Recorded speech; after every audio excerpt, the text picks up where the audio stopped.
Dools! Hats. We are travelling back 45 years to Steven Spielberg's epic Jaws, a film that coined the term summer blockbuster and made people afraid of the water. We've seen it, we're reviewing it, but Dools just rolled the intro.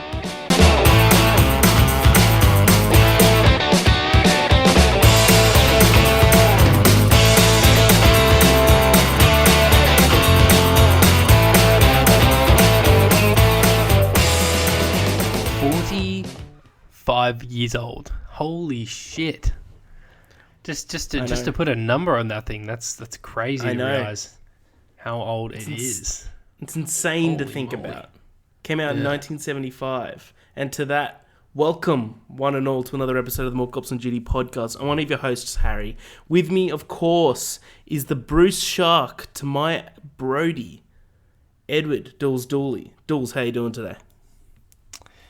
Good, Has. I'm doing quite well. How are you? Mate, I'm good. If you didn't know, that's what they coined the nickname for the shark in Jaws. They called him Bruce. That's what Spielberg did. That's what he called the animatronic shark.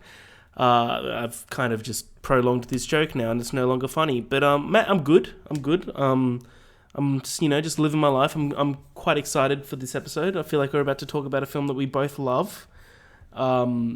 But yeah, how's the old day going on your side? Yeah, good. No complaints. I'm similarly keen to get into it. It was really good just to see it on a big screen. Yeah, exactly. You gotta take these rare moments to experience these classics in cinemas. So yeah. Glad we did. Dools. Let's say that an average Joe stumbles upon the podcast randomly on Spotify and has no idea what More Cops on Duty is. How would you describe it to them? I'd say it's the internet's number one Jaws podcast, and just get ready for a ride, dude. Get ready for a fucking ride. Nice. Is that it? Yeah, that's it. Yeah, nice. And to that, I think that we should get into the podcast. So as you alluded to, we both on last weekend, as cinemas start to reopen, there's no movies coming out, but they're starting to release retro movies, trying to get crowds back in as little as they're allowed to. So we went and saw a doubleheader of Spielberg. We saw Jaws and Jurassic Park. And Jaws was a movie that you could hardly remember, if I remember correctly, you telling me, is... You couldn't really remember watching the whole film? No, I think that was Jurassic Park. I've seen Jaws a ton, but yeah. Okay. Yeah, it must be Jurassic Park. But Jaws, we both walked out of that cinema, that was so fun to watch, and we just thought we should talk about it. Oh, yeah. So I think we should, I've got points of what we should go through. Point one is our history. So our history in terms of loving Jaws, if you'd loved it as before going into the cinema and stuff, Jaws has always been in my top 20, maybe even top 10 films of all time. The way that it discovers tension, even though apparently there's that great myth of Steven Spielberg that he accidentally created so much tension because the animatronic shark didn't work, so they never really show him until the end, which created huge tension. It still does to this day. There's still some scenes that make you jump in your seat, the one where I saw it firsthand from you, Has. So yes, I do. Yeah, it still gets me. The scene where Hopper's going through the wrecked ship and there's that little hole and the dead body comes in front of the hole. It still gets me every single time. It's insane. Yeah. But it's incredible that a film that's 45 years old still does that, and it still lives up in terms of character development. Not even character development. Every character is so unique and lovable, and hilarious and fun and relatable that I think this movie's excellent, and it's one of the most fun movies ever made, I reckon. What do you reckon? Yeah. Oh no, I completely agree with everything you said. It's a timeless classic. No matter when or where in the world you're watching, it transcends, kind of cultural barriers. Because shark in the ocean, no, not good. Doesn't matter where you're from, it's kind of this universal fucking language for this is bad news. So I mean, it's just I think that's just why it was so popular, because I don't know, man. Like, I mean, everyone in their own way has a phobia of a shark. And not just any shark, a great white shark, which is out for blood, deliberately they're killing out for machines. There's the line that Hopper says. He goes, all he does is sleep, kill, and eat. That's all he does. Yeah. So yeah, I think it's really no mystery why this film is as popular and as beloved as it is, even to this day. And it's just going to be a movie that no matter how many times I go back to in the coming years, I just know I'm going to have a great time. And I don't know, yeah, and it's just one of those rare films that, like, every time you watch it, it's like it's almost better. You know what's going to happen. I agree. You know what's going to happen, but it's just it's a film has to be extremely special to, even when you know everything that's going to happen, you know the climax, you know how it ends, whatever. But you're still really looking forward to seeing the build up and how it all transpires. And that was very much the case when we watched it again last Saturday. Yeah, I agree. I especially agree with every time you watch it, it's better. It's like this film. Next point is this film coined the term summer blockbuster for a reason. So back in the day, film studios used to put out films during summer, basically sent them to die if they didn't believe in them, and they reserved the winter times for the bigger films that are going to attract more crowds. Because mainly during summer in America, majority of families and crowds and audiences, they're out at the beach, they're out having barbecues, they're not in a cinema watching a fucking movie. Except when they had no faith in Jaws, Universal, when they first put it out. Zero faith. That's why they put it out in summer. And it went gangbusters. It sold through the roof, became the highest profitable film of that year easily, and is now a cult classic. I don't think it's a cult classic. I think it's a classic. I think it's rare to find someone that doesn't like this implies film. it still has a bit of a niche following, but I think it's definitely it's mainstream. It's a classic. Everyone knows and loves Jaws. Yeah. It's way more rare to find someone that doesn't like Jaws than it is to find someone that likes Jaws. Way more rare. Those people have terrible taste in film so exactly. Fuck those people. Yeah, exactly. But ever since then, the term summer blockbuster is used because studios are now releasing films in the summer to make it more of an event sort of time period of the year, and that's why you see heaps of films like let's say like Fast and the Furious, or like a Marvel film or anything like that comes out basically to attract the big audiences to have fun. That's what a summer blockbuster is, and that's how Jaws started it. Did you know that, Dools? Which part? That it coined the term summer blockbuster. I when you first told me, it sounded like it kind of triggered something in me. I was like, I think I might have heard that once before, but no, I think like when you told me, it was pretty much the first time I heard it. But yeah, that's triggered something cool. in I you. mean, that really kind of encapsulates how special the film is and how groundbreaking it was. So yeah. Did it trigger something in you? Is that your trigger word, like Winter Soldier? I say summer blockbuster and you start killing people. It takes far less than that has for me to go on a killing rampage, but I mean, that's part of it. So thank you for bringing this. Actually, what you just said has brought this to mind. We didn't talk about it on the podcast. We completely forgot to. We saw this film in the cinema, and we were sitting behind these three, I don't know, early 20s, late teens, and they were talking about their preferences in film, and you almost had to hold me back by some of the things that came out of these guys. I did have to hold you back. Mouths. Some of the words like, Jaws is good, but The Meg is great. Do you remember The Meg, Dools? Like, that movie was so bad. All right. So they said some outrageous things, but no, the Meg thing, so he was describing the film to this other girl who seemed just incredibly uninterested in everything he was saying. He was like describing to her because he brought it up, and I think he was just trying to say like, oh, Jaws is a great film, but this is like, this is up there. It's pretty good. I don't think he went as far as to say it was better than Jaws. Because then in that case you would have had to hold me back, Haz. Yeah, that's true. Then he said, like he alluded to Little Fockers, the third installment of the Meet the Parents trilogy, being a great movie when no one even remembers any part of that film. That film is an abomination, to say the least.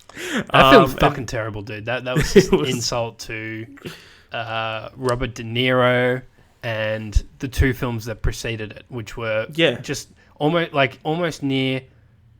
They're like almost 10 out of 10 comedies. I mean, those movies are so fucking good. The sequel, Meet the Fockers, still brilliant. Yes. Like, it's still... bringing in Dustin Hoffman and Barbra Streisand as the parents. Oh my God. Whoever thought to bring in Dustin Hoffman, I mean, fucking genius. He's so funny. But this is turning into a Meet the Parents podcast. But there was another one where they were talking about... they were raving about Little Fockers for like a good 5 minutes. And then out of the blue, they're like, you know what's an overrated movie? Jojo Rabbit. And I was like, here we go. That's the one where I immediately looked at Harry, and I looked down and I saw his fist slowly start to clench, and I was like, here we go. Here we go. And you just had your popcorn, you sat back and you were waiting for the show. The only explanation for that last egregious opinion of theirs is that, well, and look, I don't want to be making too many presumptions here, but they could be Nazis. I'm just saying they could be Nazis, and they could be. It's not a very Nazi-friendly film. So again, I don't want to be too presumptuous, but I don't think it's too much of a stretch. Yeah, it's not out of the realm of possibility. That's for damn sure. Well, this isn't the Nazi podcast, so but let's get back onto Jaws. I've got a quick summary just off Google of the story. A police chief, a marine scientist, and a fisherman spring into action after a white shark terrorizes the inhabitants of Amity, a quiet island. The film is very simple. The story is very simple. That it's a quiet island that all the that's very much a tourist island for 4th of July and other major holidays, where tourists come in and they have fun on the beach, party out, barbecues everywhere, and they swim in the ocean. This all comes to a bit of a barrier when, at the beginning of the film, a shark kills a girl. And the sheriff, which is Sheriff Martin Brody, played by Roy Schneider, who's awesome. It was a boating accident. Yeah. He straight away springs into action and tries to get the mayor on board that this is a shark. This is a shark. We need to close down the beaches and figure out find the shark and kill it, make it safe for everyone. And the mayor is a pretty stereotypical character that everyone's made to hate. Well, he's made for you to hate him. That's very denial, basically saying exactly what he said, that it's a boating accident. Let's keep the beaches open just for profitability. And they bring in Matt Hooper, who's played by Richard Dreyfuss, whichever one. Also starred in A Close Encounter of a Third Kind. He's an awesome Spielberg actor. I love him. And bring him in because he's a marine scientist, and basically he's the lead in exposition of this film of describing how dangerous this shark is. And then you've also got Robert Shaw plays Quint, who's the fisherman that basically promises the whole town that he can kill this shark. What do you think of the story? The story is simple, but it's simple to follow, but it's so well done, I reckon. Yeah, I mean, it's surface level. It's a pretty, as you said, basic story on paper, but it's the finer details, like the script and the performances, and just the way each scene is presented and how tense and dramatic everything can be, that really lifts it up. Because on paper, great white shark terrorizes small coastal town. That could be good, but we got to really dig deeper and see what else we can extract from this premise, and that's what they did. I mean, it's just incredible direction and writing that really just kind of elevates it and makes it what it is. And it's got a ton of layers. I mean, it's because you've got this little political struggle almost with the police chief and the mayor, and and then you have this you know, kind of like the first half, and then the you know, the last third of the film is just this hilarious but also tense dynamic with Brady. Is it Popper and Mac? Was it Quint. Oh, okay, Queen. Sorry, yeah. Um, yeah. So it's yeah, which is like the best part of the film. When they're on the boat for that extended period of time, So good. and they're all getting a bit kind of worn out and tired of each other, and but the sharks keep forcing them to stay on their toes and everything, and yeah, it's just yeah, dude. It's like, yeah, it is basic in premise, but that's why it's so good, because it's just like it's so much deeper than it appears to be. I agree. And like the very heart of the story is these characters. And each character, as you said, is so good. And like that, I agree. The last half to a third of the film where it's Brody, Hopper and Quint on the boat trying to hunt down the shark, I think is the best half of the film. The first half is all about it's the ramp up, like shit is going down, kids are being killed, like we need to stop this thing, and it's done so well that you hardly ever see the shark. You see him in it's like in blurry foreground, like in the blurry background, you see just a fin come past and you're like, shit's about to go down. But I agree, the last half is so good of them on the boat just trying to hunt this thing down. And I love Quint in those scenes where they're all like, Hopper and Brody are getting pretty uptight and Quint's just there like, this might be our last night on this earth, let's get drunk. And they all start singing sailor songs, and it's so fun, and it's like their last hurrah before shit goes down, But let's just quickly touch on the last half, that how they kill the shark is so iconic. Like they keep alluding, they're foreshadowing the oxygen tank the whole film, and "Smile, you son of a bitch" is one of the greatest lines in cinema history. I'll put that out there. What do you reckon, Dawes? Yeah, so it's just so you just the way that they kill the shark, is what you're. Yeah, like how did you find the ending of it? Like, did you find it satisfying? Yeah, no, yeah, 100%. I mean, sorry, I was zoned out a little bit there, Haz. Get off the mic. The way Jaws is dealt with in the end, and I mean the lead up as well, in the cage, and they're battling him with the harpoons, and shooting him, having the barrels trail behind him and all that. I mean, it's so good. But yeah, the ultimate kind of finisher, where it's Brody versus the shark, and he's throwing in one of those, like, I think it's like O2 canister or something. Yeah, oxygen canister for his scuba suit. Yeah. So he's because the shark gets so close to him, it just fucking tears the boat apart, dude. It fucking tears that motherfucker apart, and it does.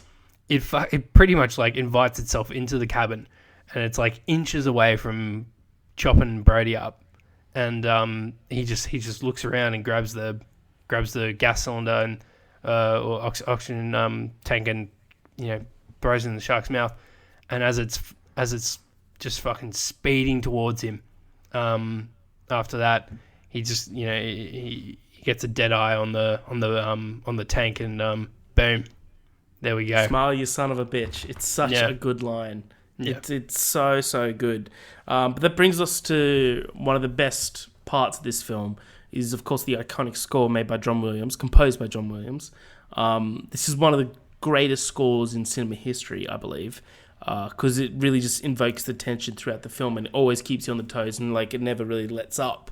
Like every time it makes like the tension when anyone the score whenever anyone gets in the water heightens the anxiety so much. The fact that like you look at the ocean, you're like, oh, like you get shivers, like you're like something's like it's there but you can't see it. It's also just so iconic.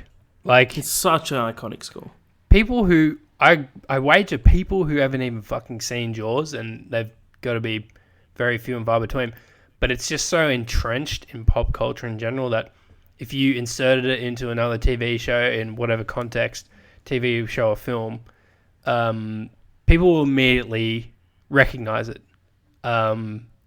So it's just that like prolific in its influence on pop culture, and I mean it's the kind of music you use or mimic when something, something terrifying or something, just imminent dread is just like upon you. And it's John Williams, dude. I mean, he's arguably the greatest film composer of all time, just simply because, like, I mean, you can go down the laundry list of iconic themes he's done: Star Wars, Harry Potter, Jurassic Park, E.T. I mean, a lot of those Spielberg films, and Indiana Jones, and they're also Indiana Jones, and they're also memorable. Like I could literally like pump out the theme songs to all of them right now. We might get Has to do it later, but so Damn. yeah, dude, I know exactly what you mean, and it's just, and in between that iconic like dun dun is just like these great little music beats that just kind of like lift it up and elevate that tension as well. And yeah, dude, it really is another factor in the film that just it's just another piece of that puzzle that has just made the film so memorable and so enjoyable. Yeah, it will never be appreciated enough, even though it's iconic. As you said, that the score is like one of the best scores in cinematic history. I truly believe it will never be appreciated enough. I think that kind of wraps it up. Like, as my verdict, I think this is one of the greatest films of all time. I think this is the best summer blockbuster of all time. IGN just gave it number one summer blockbuster of all time today, by the way. I thought that was well timed. Oh, really? And a bit funny. Yeah, there you go. Well timed. But my verdict is, like, if you haven't seen it, I'm sure you have, but if you haven't seen it, try and see it in the cinema if one of your local cinemas are doing like a retro night with it, because it's so much fun. But if not, then like, you'll love it. See it on the biggest screen you can with a great sound system, and like, it's just such a joy to watch. What do you reckon? Couldn't agree more. I think a lot of cinemas are showing some classics. I wouldn't be surprised if even Cremorne puts on Jaws again, but I don't think it's a stretch to say that a couple cinemas will, play it at least a couple times a year, every now and then. So if you can get to that, great. Otherwise, yeah, as you said, biggest screen, best audio system you can acquire. It's just, I mean, props to Spielberg. I know it wasn't his first, but it's one of his earlier films, and it was almost considered, I think, an indie film of its time. And how he managed to pull off what he did with the budget that he got, and I mean, there aren't any. I don't know. Are those actors considered big name actors in that time? Richard Dreyfuss, I'd say, is big. Yeah, Richard Dreyfuss probably the biggest. Yeah. So, but even then, I mean, just. You can. I mean, yeah. Spielberg's direction really is just shines through this thing. I mean, he gets these incredible performances from these actors, and I also just want to give a shout out to whatever. There's probably a name for it because it's just been copied to death since. But the framing technique, whatever he did with the camera, where Brody first realizes it's a shark, or he first realizes there's a shark attack happening, and it zooms in, and the background. Rushes in, but Brody stays still. He's motionless. I mean, there's definitely a name for that technique, but I think you should know. I know the one exactly because that's been copied to death because it's so fucking cool. Like, how do you do that? I don't. Yeah, I actually think I've seen a YouTube video on how it's achieved and how you can do it these days quite easily. But at the time, bro, I mean, it's like a space odyssey. I mean, it just feels ahead of its time. Like, that fucking shark looks real. It looks fucking real, And I know. It's no wonder he went on to do Jurassic Park. 'Cause, I mean, he's the monster movie guy. He fucking nails it. It's crazy. Yeah. So, yeah, man. I mean, this film will just always be timeless. It will always be a fun watch. I mean, fun is also really the word that comes to mind. It's so enjoyable. I mean, you're on the edge of your seat. You just, yeah. I mean, we could go on, but yeah. I want to end this show, Dools, on a game that we should play for every review. What do you think the Rotten Tomatoes score is for Jaws? Oh, I mean, I think it's 100. I'm going to give you another shot. It's hard with these movies that came out literally 30 years before the internet was a Stop typing. I saw you looking down at your keyboard. And, I didn't look. I didn't look. Do you want to have another shot? I'll give you, like, in the span of 1%. I'll give you... Do you want a hint? I'll give you a hint. I can give you a hint if you like. Yeah, okay, sure. Go ahead. Hint, it's above 60%. Oh, what? I think you're trying to fuck with me. It can't be that low. No, I'm gonna say like 94.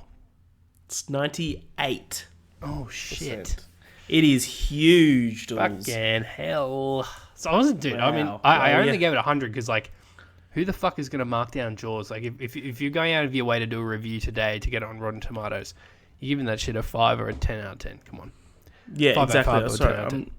I'm just looking at Rotten Tomatoes now. 1 sec, sorry. Oh, 90 audience score. Come on, people. So 84 reviews say it's fresh. 2 reviews say it's rotten. Ugh, I just wouldn't even want to waste my time with whatever those reviews fucking say. Los Angeles Times and The Spectator. Wow. Yeah, fuck them. Fuck them, Dools. To that, Dools, do you want to write us home? You take it away, Haz. You've been steering this ship, this boat. Ah, I see what you did there. Dools. That was good. Nice. Fun fact, the Los Angeles Times is no longer a thing. That's Surprise. That's actually hilarious. I don't think it's a stretch to say that it was single-handedly because of that terrible Jaws review. I like to think it was because of us as well. But until then, Dools, thank you so much for listening to another episode of the More Cops on Duty podcast, Internet's #1 film, game, and TV podcast. We record and post twice a week. Wednesday for your Prime show, Friday for your more review/discussion shows such as today. You can find us on all your favourite streaming services such as Podbean, Spotify, Apple Podcasts, YouTube, and all your favourite socials whenever Dools decides to post. Thank you, Dools, for joining me once again. Appreciate it as always, my main man. Thank you for listening. I'm Harry, Dools is Dools, you are you, we're the More Cops on Duty, and we're out.